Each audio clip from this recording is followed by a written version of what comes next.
விஜய பிஜேபியும் இருக்கிற என்டிஏவுக்குள் அனுமதித்து விட்டால் விஜயை நோக்கி வரக்கூடிய சிறுபான்மையினர் வாக்குகள் மீண்டும் டிஎம்கே நோக்கி திரும்பிவிடும். அதனால விஜய் என்டிஏவுக்குள் வராமல் வெளியே இருப்பதுதான் என்டிஏவுக்கு நல்லது. பிஜேபி மேலிடம் இன்னொரு விதமாக யோசிக்க தொடங்கியது. அது என்ன அப்படின்னா, விஜய என்டிஏவுக்குள் அண்ட விடாமல் செய்து விட்டார்.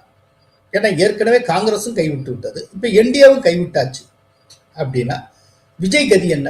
அம்போன் ஆயும். அப்போ முதல் தேர்தலையே அவர் காணாமல் போய்விடுவார். விஜய் டிஎம்கே எந்த அளவுக்கு ஆபத்தோ அந்த அளவுக்கு ஆபத்தானவர். டிஎம்கே கிறிஸ்தவ மிஷினரிகளுக்கு நெருக்கமான சக்தினா, விஜய் கிறிஸ்தவ மிஷினரிகளின் உருவாக்கம் என்கிற பார்வையும் இருக்கிறது. அப்படிங்கிறப்போ அவரை பிரமாதமா ஜெயிக்க வச்சு விஜய் ஒரு பெரிய அரசியல் சக்தியா கொண்டு வருவதை காட்டுவோம். அவரை நம்மளும் கைவிட்டுருவோம். காங்கிரஸ் கைவிட்டது போல நாமும் கைவிடுவோம். சோ ஒரு ஆபத்தான அரசியல் சக்தி இந்த தேர்தலோடைய முடிவுக்கு வந்துடும். அவரையே வளர்க்கணும். ஒரு ஸ்வீப்புக்காக ஆசைப்பட்டு எதிர்காலத்துக்கு தீமை தரக்கூடிய ஒரு காரியத்தை நாம் செய்துவிடக் கூடாது.